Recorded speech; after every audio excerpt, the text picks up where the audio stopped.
Franklin's canoe trip. Franklin's canoe trip.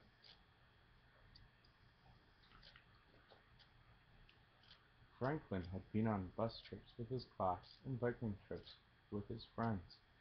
He had gone on long car trips with his family. Today, Franklin was going on a canoe trip with his best friend, Bear, and their fathers. Franklin could hardly wait. He wanted to be just like the explorers he had learned about in school. It was a long drive to Spruce Lake. "When are we going to get there?" asked Franklin. "I can't wait to explore," said Bear. "Maybe we'll discover a whole new country," Franklin added. Their fathers warned them that canoe trips were hard work. "We don't mind," said Franklin.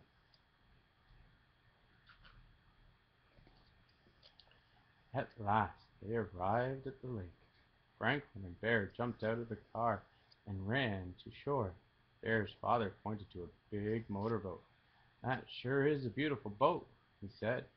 Everyone agreed. "But it's not for explorers," said Franklin. "Explorers need canoes."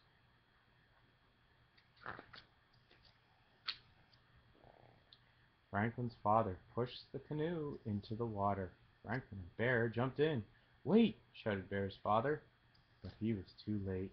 The canoe tipped over, and Franklin and Bear were dumped out. Franklin's father chuckled. "First lesson about a canoe is how to get in," he said.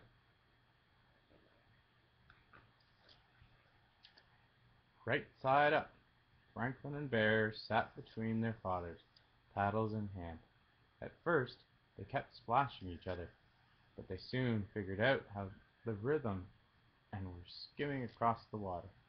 "This is fun," said Bear. Franklin waved to a motorboat. "Let's race," he called. Everyone laughed. When they reached the far side of Spruce Lake, Franklin's father got out the map. Franklin and Bear got out lunch. "Let's take a shortcut and portage to Gull Lake," said Bear's father. "What's portage?" asked Bear. His father explained that instead of paddling all the way around the lake, they would carry the canoe over land. "Just like real explorers," declared Franklin.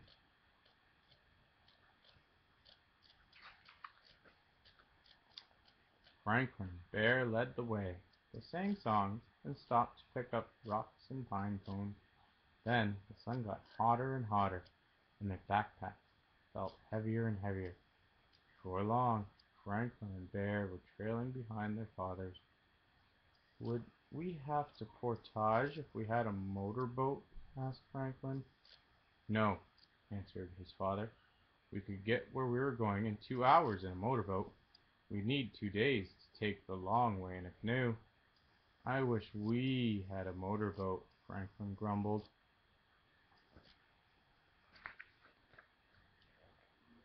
Finally, they reached the shore of Gull Lake. It was rocky and swampy and swarming with mosquitoes. Franklin and Bear were disappointed. "Is this it?" asked Franklin. His father laughed. "No," he said. "We still have to canoe to Sandy Inlet."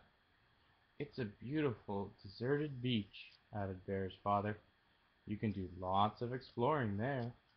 Franklin and Bear cheered up. Halfway across Gull Lake, Franklin put down his paddle. "My arms hurt," he said, "and I'm tired." "Me too," said Bear. "Explorers can't get tired," joked Franklin's father. "Real explorers paddled for days without stopping." Franklin sighed. A motorboat zoomed by, and Franklin sighed again.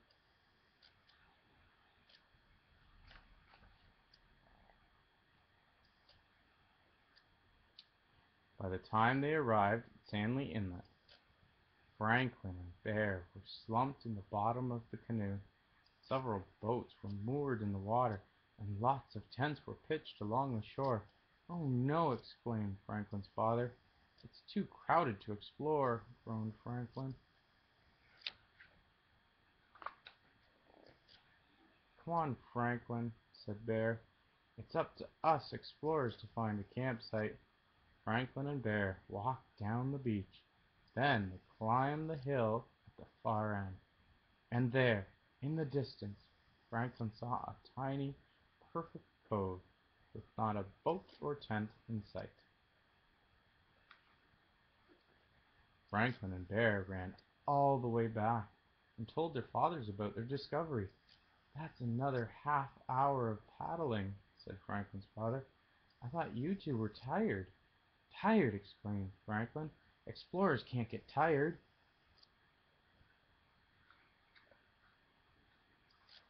They paddled with all their might.